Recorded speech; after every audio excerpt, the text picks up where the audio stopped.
This is what happens when you dehumanize and demonize people. It worked in the Holocaust, it worked in the Inquisitions, it worked in the Crusades, the witch trials, it worked against the Knights Templar.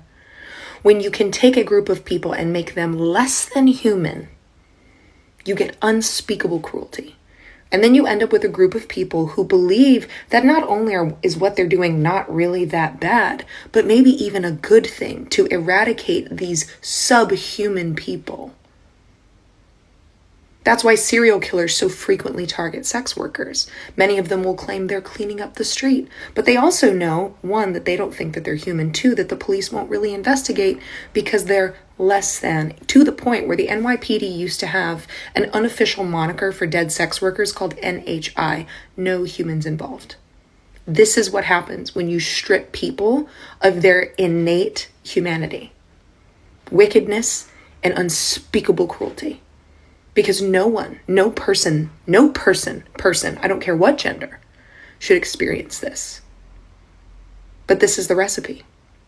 And the issue is that you take a text that you have deemed as sacred and you use it to demonize and dehumanize people so that you can use your faith to treat them however you want. I have someone who shows up in my DMs every time he wants to disagree with me, someone I went to high school with, someone who's a Christian, confessed to me our last conversation that he's never actually read the whole Bible. And that's not uncommon. Most Christians I know have not read the entire text. You have taken this text, deemed it sacred, live your life by it, decide that others should live their life by it, willingly or not, and you haven't fucking read it. And when I was a Christian nationalist, there was a moment of deep shame that I will never forget. I had someone I was becoming a very good friend with. Her brother was trans, and I found out about this, and I pushed back, and I said, God doesn't make mistakes, and I don't agree with your lifestyle, and that's wrong, and that's this. I would misgender him.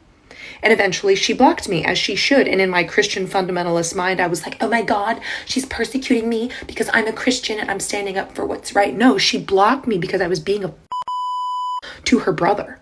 I am so deeply ashamed of that. But that is the format. Christians who have not read the Bible, have not studied it, take it out of context because the Bible doesn't address trans people.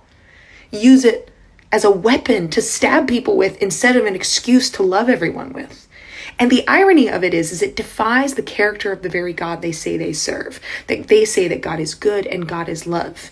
Will a good and loving God treat someone like that? Isn't the ultimate hypocrisy to serving a good and loving God to have a mouthful of verses and a heart full of hate? I recognize the game because I used to be a player.